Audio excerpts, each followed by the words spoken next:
Christmas namely 90s gave to me. 11 murdered Santas, 10 giant fruitcakes, 9 jelly donuts, 8 words for happy, 7 bombs a ticking, 6 teens a drinking, 5 hee-hee-hees, 4 free funzos, 3 Corvettes, 2 drinks of sherry, and Pete in a pear tree. Oh, yeah. Awesome. That's the stuff right there. We were all really close, actually. Surprising. Yeah. Welcome to Namely 90s. Wow. The podcast that takes you back to the time before smartphones, Google, and Y2K. Join your hosts as they relive the pop culture that shaped a generation and the parts that many people wish they could forget.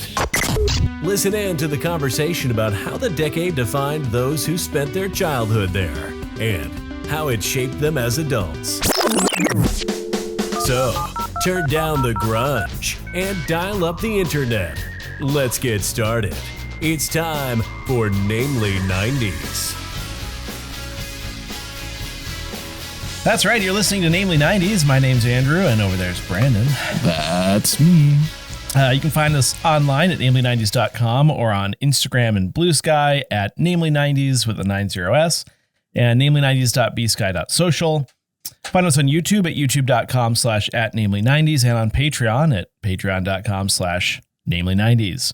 Well, welcome to episode 11 of our 4th annual 12 Days of Christmas specials. We're nearly there.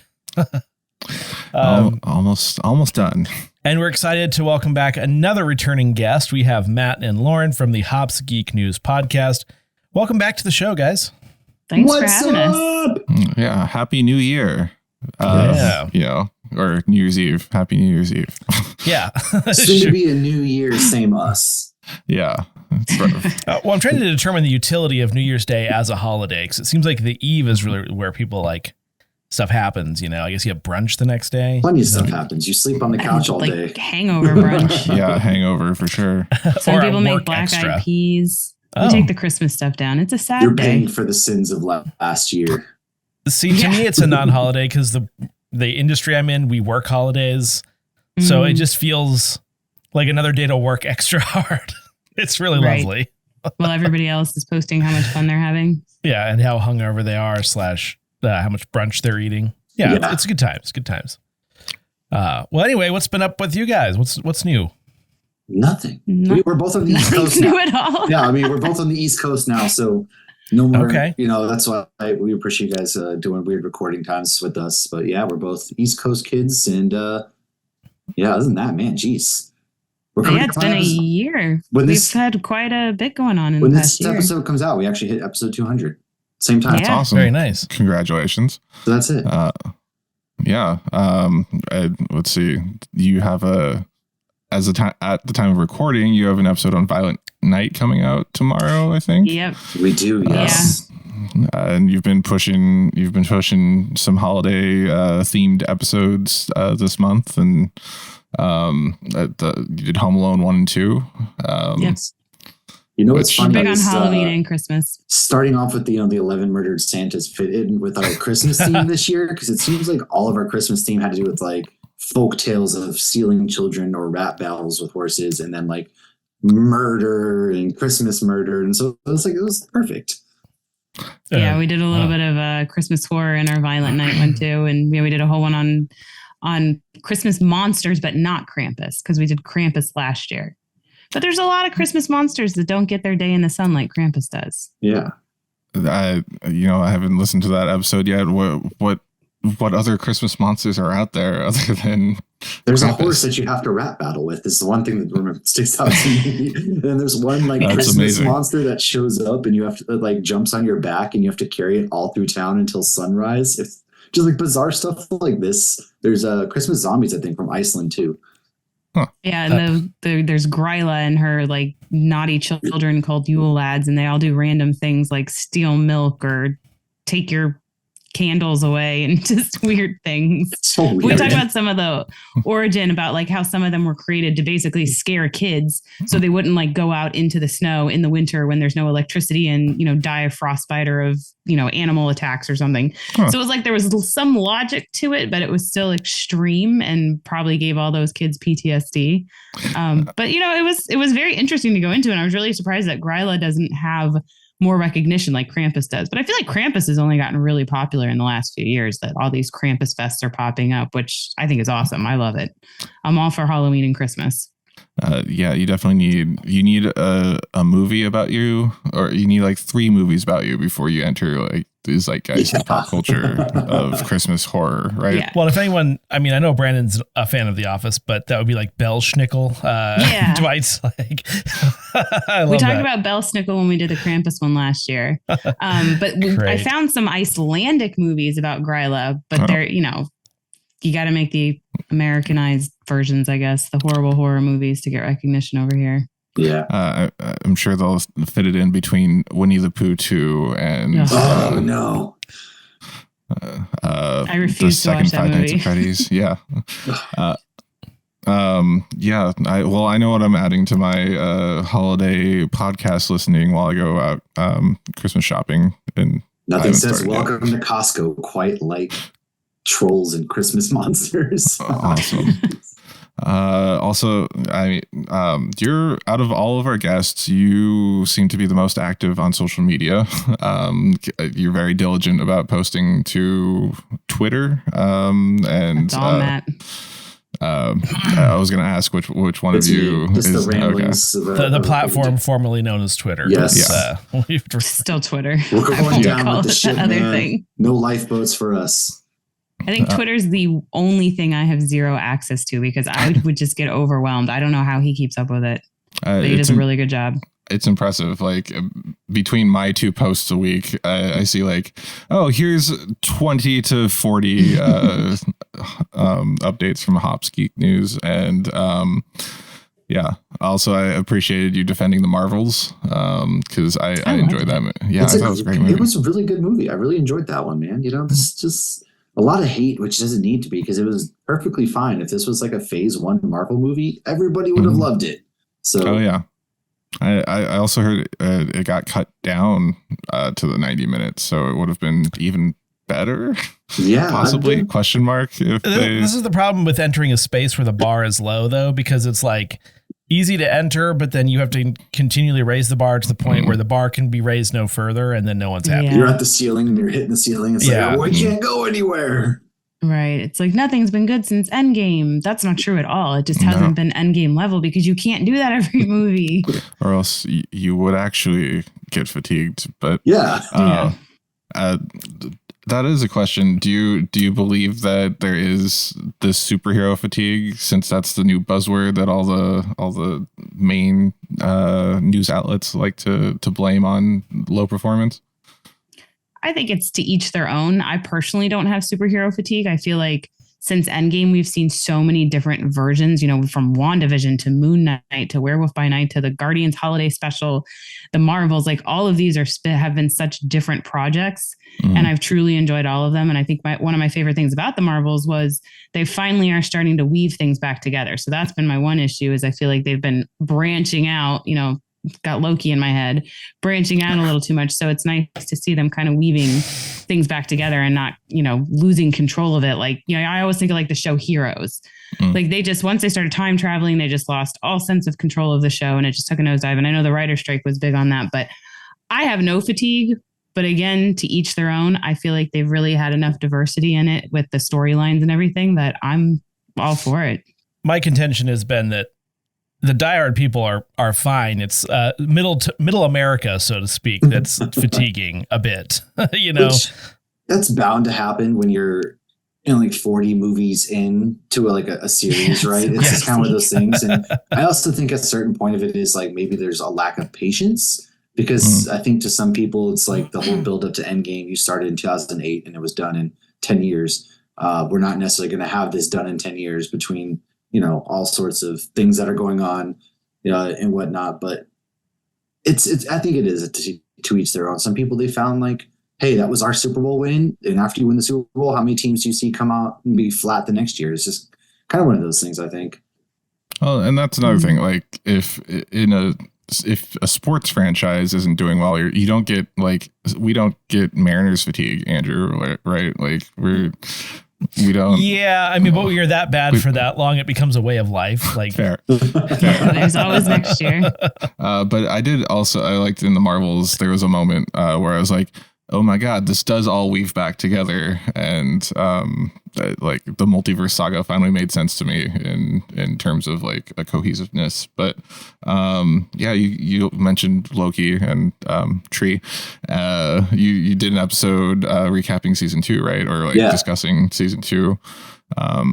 Which I highly recommend that if you finished Loki and need some decompressing after that ending. Yeah, that was a lot. It was a slow season, and then it just bam. It was a great ending. Yeah. Let's see.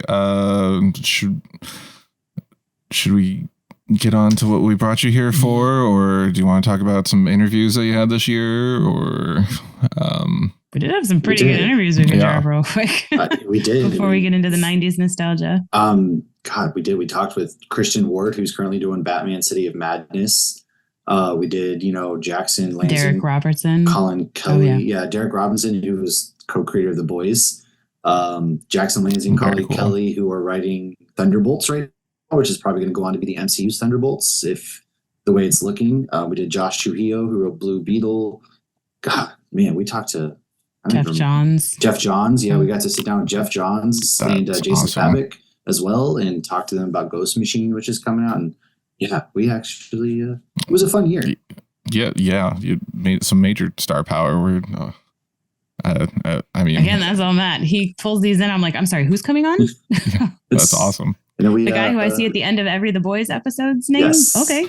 I will be going to Florida for MegaCon here, so Lauren and I will get to meet back up too, and we got that coming up on the horizon for 2024, and then we're both going to be doing a Disney cruise together in Europe, so we're going to be together for that as well. Just don't tell our kids yet, because it's no, it's okay. This comes out after Christmas. Our kids know at this point. Perfect. Nice. You can tell our kids; they don't know yet, but so we got that. Yeah, a lot of things on the horizon for 2024 as well. We're pretty pumped about, and it's cool to have friends like you guys, come along for the ride and. Absolutely. Yeah. And speaking of which, were you guys close to hitting a milestone on YouTube? If we're getting closer to 1,000 on YouTube, getting closer to that 1,000 benchmark. Wow. It's like, it feels like we're in the 700s. Yeah. Like 700. So we're getting closer to the 1,000. That was our goal to hit by the end of the year, but I'll be honest, I kind of got lazy on YouTube. The algorithm's weird this year. It is. One video is 2,000, the next video is literally 2. Yeah, I don't know what I'm doing. I mean, even my homepage now, it's like, oh, you've watched this one video randomly that you accidentally clicked on. Here are 17 more, some with only 10 views, one with a million views. That's okay. It doesn't make sense. It doesn't make sense. No. We're all just throwing stuff at the wall and seeing what sticks at this point. But if you're watching this on YouTube, or if you're just listening to us, go visit their YouTube channel and subscribe and get them to 1,000. That's a cool goal to aim for. I don't think I've ever hit that on any YouTube channel that I've been on. Me neither. Yeah. I'm in awe of the 700. Yeah. All right. Boy Meets World. We brought you on to talk about Season 1, Episode 10, Santa's Little Helper of Boy Meets World. And for those of you that aren't in the know, Boy Meets World is an American coming-of-age sitcom created by Michael Jacobs and April Kelly. It aired on ABC for 7 seasons from 1993 to 2000. It's about Corey Matthews and his friends and family as he progresses from the 8th grade all the way into college. And he has an older brother played by Will. I always forget how to pronounce his last name. Friedel. Sounds right. Sure. Yeah. As somebody who also can't pronounce names, sounds right to me. I was just gonna say Eric. So Eric Matthews. Yes. Yeah. His older brother Eric Matthews, also known as the voice of Batman Beyond, and what was the other thing? There was like a movie where he was dating the president's daughter? Oh, I saw My some Date of with the that. President's Daughter on Disney. Yeah, that movie That one. slapped. Okay, like that was one of my favorites growing up. His younger sister Morgan, who gets replaced somewhere around season 3, and then his parents Amy and Alan, and then his best friend Sean Hunter, played by Ryder Strong, his romantic interest Topanga Lawrence, played by Daniel Fishel, and we also see other characters Mr. that come Feeney. through. Mr. Feeney, yes, played by William Daniels. And yeah, also in future seasons, there's their cool teacher, Jonathan Turner. Oh yeah, that rode the motorcycle. Angela Moore, who's like Sean's love interest, played by Trina McGee Davis. And then in the late seasons, there's Rachel McGuire, who's also Jack Hunter, who's Matthew Lawrence, who is Sean's older half brother or something, and Eric's eventual family roommate. tree here. Yeah. A flow chart. It all. I know you really did. Like, I want to see like how Maybe you're by then reading I had this off. stopped Did you like watching. draw the pictures, like make a whole PowerPoint presentation? Like, Yeah, the Canva is in the group email. I'm impressed. And then, after 7 seasons, it went away and came back in 2014 for a spinoff called Girl Meets World, which was, I think, ran for 3 seasons, brought back a lot of Was the it main that cast. many seasons? Wow, I thought it was like 1 and done. I didn't realize it was 3 seasons. Nope, I think it was either 2 or 3, and I have to admit that I watched every episode. Not as good, but it was kind of a I watched a modern handful. update. Yeah.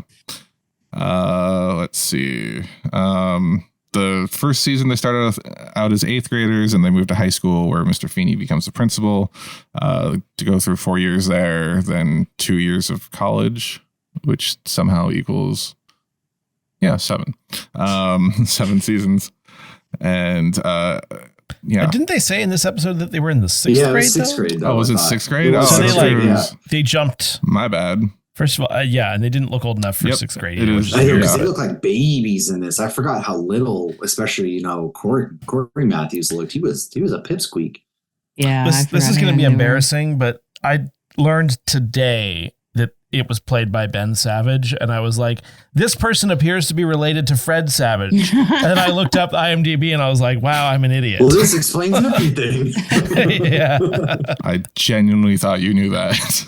No, I mean, We maybe did an somewhere in the episode of- recesses, I had to clear out some cobwebs, but it was genuinely a surprise to me. The Our knowledge is Halloween always episode. there. No, I know we did the Halloween episode, but I didn't even make the connection. Wow. Okay. Sorry, I'm shooketh by that revelation. By my idiocy. Yeah. Yeah. Okay. Sorry. The first season's they're in the 6th grade. Second season they begin high school, and then That makes sense. yeah, they don't account for the time jump? Question mark. Yes, not. Yeah. They're in one of those weird areas where high school starts earlier. Yeah. Well, isn't and only junior for high is 7th through 9th, though, usually, I believe. And then Our junior high in Florida is 6, 7, 8 is middle school. that's that's what we had, middle school. Yeah, but I did. Junior high 6th, is like 7th, 7 8th is through. middle school. Yeah, that's what I had too. Interesting. Yeah, my mom called it junior high, and it was different then, though. I think like 6th grade was elementary school. I think junior high was like a 70s thing. Maybe. I don't really think that like it's always parents talking about it, and I've never encountered. I've never one. heard of a junior high. Yeah, it's always middle school. It's elementary, then middle, then high. Yeah. Yeah, I believe in that system. It goes K through 6, and I think it's 7 through 9, and then 10 through 12. But I could be wrong. I'd always just assumed that that was just a synonym for middle school. I'm gonna look. Yeah. Because No, I don't think know. it's like the difference between calling like marijuana pot or weed. I think it's just generational. fair. Yeah. Everyone has a memory of Boy Meets World apparently, except for Andrew, who didn't realize Ben Savage was Yeah, boy. related to Fred Savage. How about our guests? Did you watch Boy Meets World in the in the 90s? Oh yeah. I mean, I wasn't there from the start. I was 3 years old when it started, but it was one of those shows that was on a lot. As Lauren laughs over there, I just remember I watched the whole thing, and then even then it's one of those shows that you always have a nostalgic fond memory of, especially my first crush right before the Pink Power Ranger, which was, Topanga, of course. And they still do a bunch of like the Comic-Con circuits, which is pretty cool to see that it's one of those shows that kind of never went away. And I always thought, I guess because of that reason, they had more than 7 seasons, but no, it was only 7 seasons somehow. I think they have a podcast now too, some of them. Everybody does. Pod meets world. That's fair. Okay. But for me, they're pretty much my age. So I was 10 when the show came out. And but I never had cable growing up. So it was a show that it was like if I was at a friend's house and they had Disney Channel, or like sometimes they would do the Disney channels on ABC Saturday morning. Oh yeah. So I would always, I think everything in the 90s you watch sporadically. Like you were never home at the same time every week to watch something. Well, a lot of the TV shows would come on at like 6:30, and that's like high time for dinner, getting home, you're getting ready for the next day and all that stuff. Extracurriculars, yeah. Or it was 8 o'clock at night. Yeah, even Friends. I didn't watch Friends in order until they started selling the DVDs. And I was like, oh, now I can actually understand if Ross and Rachel are together for the first time, the second or the third time. But yeah, Boy Meets World was always a great one. I had higher hopes though for Girl Meets World, so I was a little disappointed. But I'm not the target audience, I guess, at this point. Same. Although I don't know if I ever was the target audience. To be honest, I'm not sure the target audience exists anymore. I think that was the problem. More than likely, this is the problem. I think it was trying to like bridge the gap between like us who might have fond memories of Boy Meets World. They're banking on us checking it out and then introducing it to our kids. You can't make them like what we like. Exactly. It's not going to work. Stop trying. I'm very much finding out. It goes the opposite way. But it did do a good job at like, because at least, I'm not aware because I don't have children currently, but that I'm aware of. And but like it did do like the hey, we have a moral to each episode, like 90s family television. But they use the word like yeet and zaddy, and it was one of those like jazz or whatever. On like the cringy Gen Z like words. Mm-hmm. Well, I mean, although they're like, I think for me it was cool just to see them grown up, and like Ryder Strong comes back for an episode or two, and But I didn't like that he hadn't been there. Like I always hate that in shows when it's like, oh, we're hanging out for the first time in 20 years. Why? Where have you been? Like this is just silly. Did you really need this storyline? Also, the problem with these reboots is that if you're spending the whole time watching it, waiting for the old characters to come back, it means they're not successful because they're trying to always pass the torch, but the torch never passes because you generally never know who anyone is in the show. Like the Frasier reboot. Yeah. Is that already canceled? It hasn't been picked up for a second season yet. It was canceled. I feel like everybody's... Kelsey Grammer also hasn't been helping his case. Oh, Kelsey, maybe Kelsey Grammer's being canceled. He's working on his own cancellation. Yeah. He's about to start hitting the election circuit here with a certain group. So yeah, unfortunately, although I don't think it's been officially canned yet, as far as I'm aware. Maybe it hasn't. Yeah, maybe for some reason I thought it was, but no, they released 2 episodes this week, which was weird. Well, the first run lasted longer than it should have. True. 11 seasons for Frasier, that seemed a bit much. I mean, but only 7 for Boy Meets World. Yeah, exactly. Shall we get on to Santa's Little Helper? We should, because oh my gosh, the 90s carpet and the couches, that was rough. Oh yeah. So it starts off with Feeney reading the Christmas Carol. The boys, Sean and Corey, are surprised the Grinch didn't show up, and no one in the story was named Carol. No. Oh my gosh, I wanted to smack them. Mr. Feeney has the patience of a saint. He really does, especially by living next to those goofballs. The entire he lived next to them for the entire time until they went to college. So he asks Corey, what's the point of a Christmas Story? And then I didn't write down what the point was. Well, to Corey. Oh, ghosts.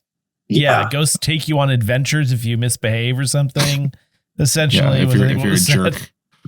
Yeah. Then we got that terrible early 3-season intro song, which wasn't most 90s intro ever. Yeah, I texted Brandon because I was like, wait, what is this? Did they have a really bad theme song for like the first? Yes. Oh, yeah. Yes, they did. And it was like 2.5 minutes of that was title so card. long. You only get 19 minutes per episode because there's so many commercials, and you're cutting into it with this. And mine was sped up. And there were Keep in less, mind, and there were less commercials in the 90s too. They hit to me the peak Boy Meets World theme song was the last 3 seasons. It's Boy Meets World. Yes. Boy Meets World. But yeah, people don't remember that didn't come in until the last high school or the college seasons. College years. Last high school. Then we get Corey and Sean at lunch talking about presents under the tree, or Corey specifically talking about, I got some new presents under the tree. And then Minkus joins them to get to shake Sean down for money for the class gift. You start to notice that Sean's a little uncomfortable about money. He brought his a packed lunch. He's not giving money to Minkus. Topanga I kept expecting Minkus to like come in with a tire iron and like break his kneecaps. Like I felt like it was going there. That's the exact personality Minkus has too. Like he's gonna undercut your knees as you turn a corner leaving school. He reminds me of like Gus from Breaking Bad, like real buttoned down, real mild mannered, but he's just gonna like send some guy to mutilate your body or something. Zach's all calm and cool. Yeah. Which makes him terrifying. That's some good OJ. That's a Family Guy reference. 9 out of 10 Christmas gifts are wool, Corey claims. True. It's true. Everything's itchy. This feels itchy. Yeah. I love that he's shaking the presents though. That was such like, I don't put the presents out before Christmas. I But don't like either. as a kid, we used to always shake them. I recall a time when when my parents weren't home, I would just like lightly untape a present if I knew that it was like maybe a video game console or You're something. like steaming the tape. You're doing a water displacement test, trying Well, the best, like what a lot of people aren't going to realize about this day and age is like there was a whole thing back in the day. If it was shaped like a DVD, you were getting that video game you have had your eyes on, and you could just tell as soon as you pick that package up that this was the one. But you don't got that anymore because it's all digital. So there's like this memory, core memories inside of just getting those video games, man. But then it turned out the Disney VHS versus a regular VHS. Yeah. Oh yeah, those giant clamshells. But then it turns out to be Are You Smarter Than a Fifth Grader for the Wii? And then you're just like disappointed. and you're only in the 6th grade. No, the worst is, when people like try to fool you, they put like a bunch of rocks in it, but it's just a gift certificate. So you think it's like this substantial, those are the great worst. gift. Our parents used to do that to you a lot. Yeah, they did. They did do that. It was always fun. Yeah. Let's see. Meanwhile, back in the Matthews residence. Corey doesn't realize Sean's poor. Yeah. His dad's like, I was didn't hear about surprised. Sean. His dad got laid off, and he's like, oh. Yeah. It's like, but don't tell anybody. But that was always a theme throughout the entire show.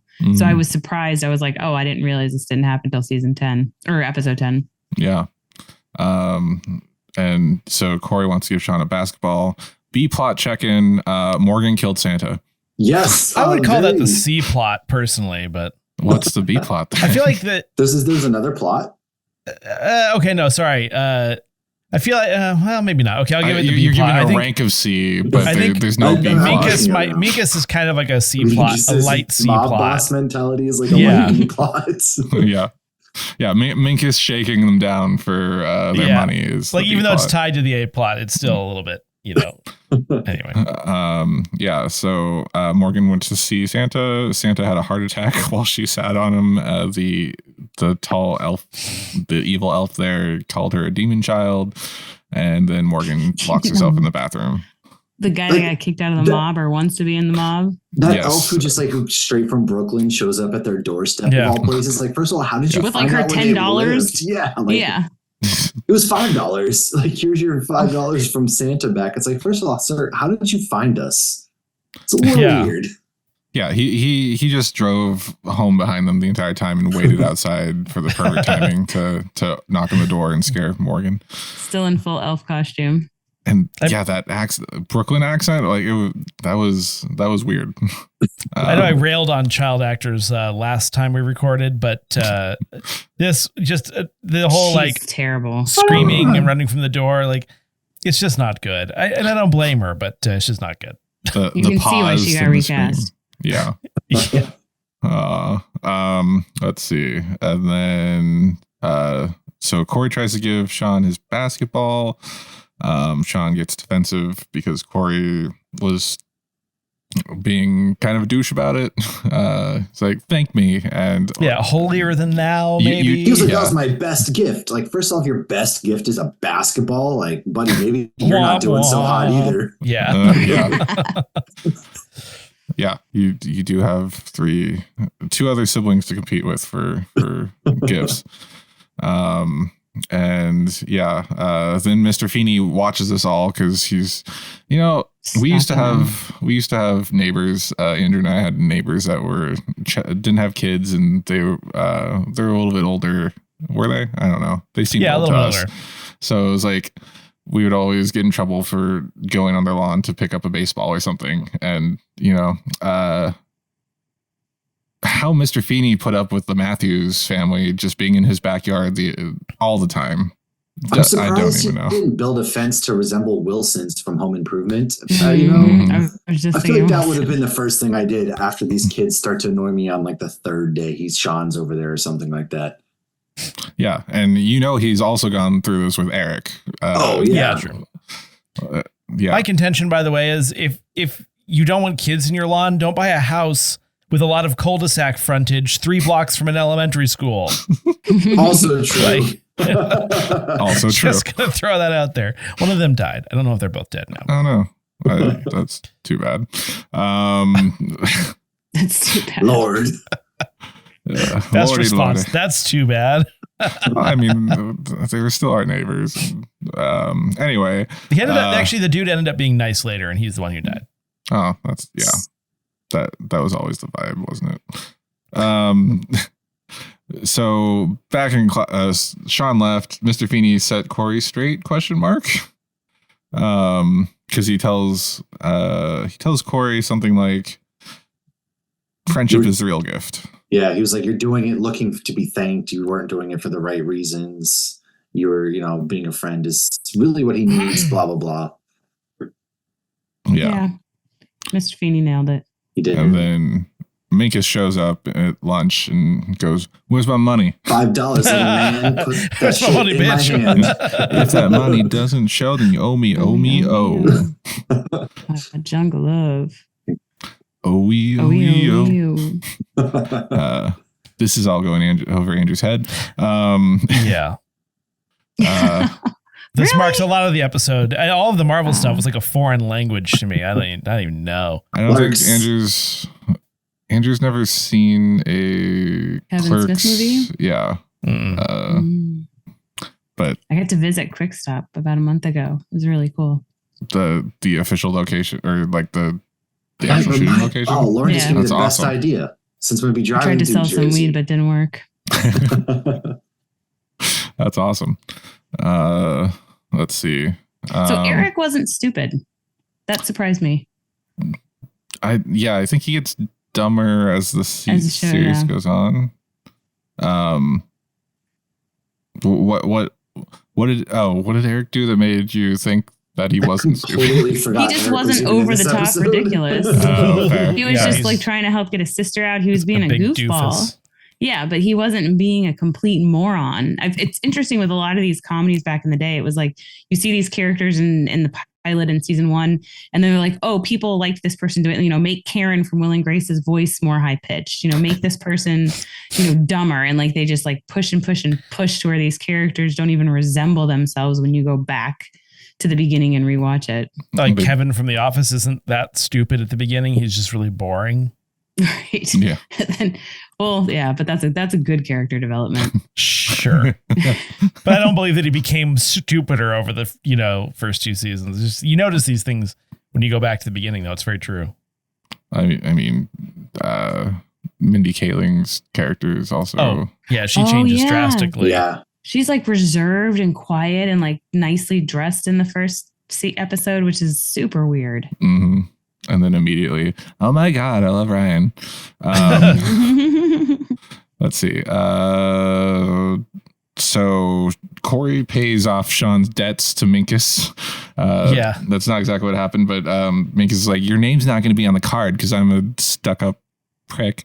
Twerp. The word twerp comes to mind. Sometimes bullying is okay. Okay, that's all I'm going to say. Sometimes somebody needs to get bullied. And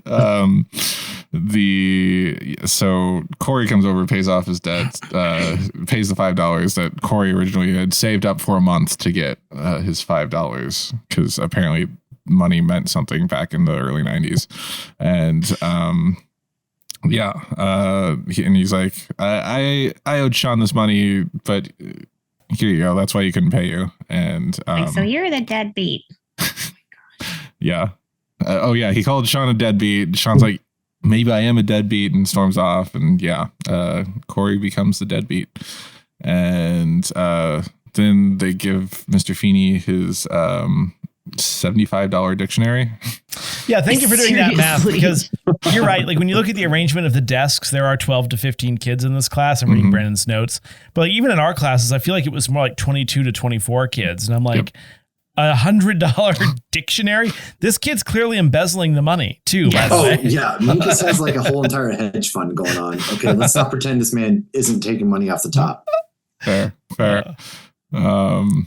So they give him a dictionary, and since Sean's name was the last, since he was the last to pay, he was the last on the card, so he read. Feeney was like, oh, thank you everyone from Minkus to Sean, and then Sean's like, oh my convenient. God. Yeah. So I was worried they were going to try to read all the names. I'm thankful they did that. It was only 15 names though. And then after class, Sean's like, thanks Minkus for putting my name on there, and he's like, well, Corey paid off your debt, or Corey paid for you, because he said you owed him money, or you lent him money, and then he was paying it off and all that jibber jabber. Mm-hmm. But then why did Sean soften toward Minkus? Because he was like, Merry Christmas. I know. Minkus is still an a-hole. I would have been like, to get Corey back, I'm going to beat him up. The spirit of Christmas. Exactly. Yep. He found the spirit of Christmas. I think that's it. They do antagonize him and Topanga a lot in season 1. So, oh my God, they're so mean to Topanga. Oh yeah, they were so mean to Topanga. She didn't return for the rest of the episode. I mean, imagine having that name in middle school, though. True. That's also right. Yeah, the kids are mean. The kids are ruthless. So of course, yeah. Ugh. Yeah. And then so Sean brings Corey the net, his dad's old basketball net from the back of their garage as a gift. You were better off leaving that one alone. It's barely a basketball net at this point. Right. But were they making the joke that no one ever seemed to have a basketball net? Like they were always missing? Is that kind of what they're implying? There must be, yeah. But like at the school, there was certainly never a net. It's always like a chain, or there's always like a net that's tattered, or nothing at all. Yeah. Mm-hmm. But that makes his basketball present even worse. Exactly. See, he acted like it was his top tier present. I mean, no, not at all. Yeah. How are you going to have the swoosh sound without the net? Nothing but chain. Nothing but chain. Then he claims the basketball back that Corey gave him, but then he tossed back in his face, and then I don't know who actually ended up with the basketball. Yeah. Oh God, that's the worst. The sounds of the 80s studio audience, that Family Guy joke, like the tender moment one. Yes, played with like soft music introing into the background. Yeah. Or maybe they just sampled the intro with those 5 different version instrumentals in there. Let's see. And then to tie up the C plot, Mr. Feeney dresses up as Santa to placate Morgan. He couldn't be bothered to put the beard over his face, though. I know. What was that about? I guess if she could say, why does he look like Mr. Feeney? Come on, Mr. Feeney. Put some effort into it. Yeah, he really gave 0 Fs. Like, he was just, nope. Meanwhile, he had all his suit was stuffed so much, he looked like gargantuan. He couldn't put the suit over, or the beard over. That's where he drew the line. Yeah. Yeah. Or acting like Santa. Yes. Because it was like the deadpan Feeney delivery. Oh, I'm fine, Morgan. Thank you. Mrs. Claus undercooked my figgy pudding. And then, it ends on, Mommy, why does Santa look like Mr. Feeney? And then we get the credits, which classic Christmas Classic trope. 90s. Oh yeah. Freeze frame. Oh yeah, freeze frame. But then they go back to singing Jingle Bells. She sang it wrong. It's Joker took ballet. Yeah, that's what my kids are singing, but I never remember it being that. Which one? I've never heard Commissioner broke his leg. I've never heard Commissioner broke his leg. Yeah, maybe they only watched the first two parts of the Simpsons episode. Is that what that's from? I'm sure I learned that watching The Simpsons decades ago, and it's always been there, and I didn't know why. If I remember correctly, it was Bart used to sing it. Yeah, Bart sang it. It was popularized by Bart, but it may have existed before that. I don't know. I think I must have watched like a film theory on it one time. But yeah, final thoughts on the episode. It was fun to revisit. It was. Looking at these shows, it's so crazy how much junk is in all of these houses, like floor to ceiling. The rugs, oh my God, so many people had those hideous rugs. And like I had to look up the age of the mom, and she's younger than me. And I was like, oh my God. So that's always interesting to go back and see all the clothes and everything. But I mean, Corey was a little obnoxious, but it was fun to go back and watch it. Yeah, I agree. It was like a fun little trip down, like, I guess, revisiting your childhood. It's just one of those things, right? You're just kind of revisiting nostalgic, where there's a lot of stuff that took place in the 90s that just doesn't happen now, Christmas wise or anything like that. And again, Mr. Feeney, like, build your friends taller. I don't know what to tell you, man. Like, you seem so like bothered by having to deal with their problems. But again, like, this is also your problem because you just have the shortest fence on planet Earth. I feel like because he never had kids, though, he genuinely likes dealing with it. But I think it's one of those, he enjoys being irritated by it. Yeah. Oh, that's definitely what it was. Yeah, I did I always liked the dad. I always thought he was pretty level-headed and funny. And like when he was laughing at the fact that Morgan killed I feel Santa. like it was genuine. Like, yeah, he really seemed like he was laughing. We watched a later season episode for our Halloween thing, and that was actually one of the better Halloween specials that we watched. I thought it was fairly well written. It was a bit of a parody.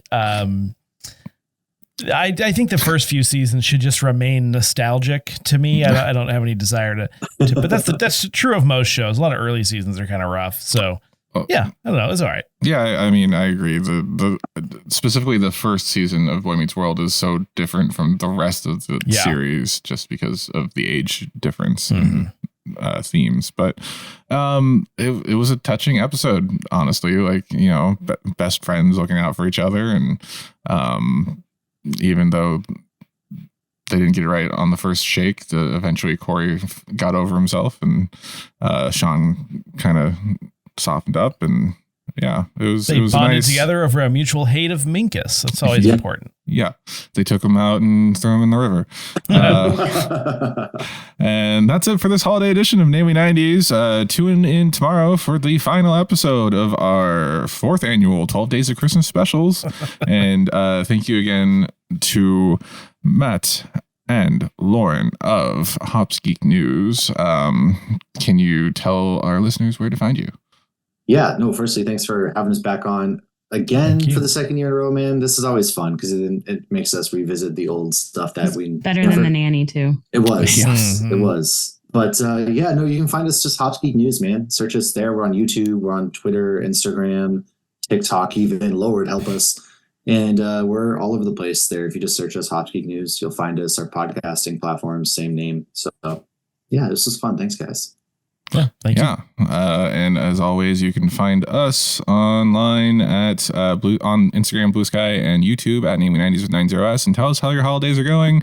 If you'd like to support the show, please check out our Patreon at patreon.com/Namely90s with 90s. And finally, you can contact us through our website, Namely90s.com, but probably not. Please subscribe to us on Apple Podcasts, Google, Spotify, YouTube, Audible, Minkus, Deezer, TuneIn, iHeart, Good Pods, and wherever you get your podcasts from. I'm Brandon. That's Andrew. Thank you one final time to Matt and Lauren of Hops Geek News. And we'll catch you tomorrow for the final episode of the Christmas specials. Yes. Bye. This is me rambling. Cheers. Next time. You can cut that off at any time.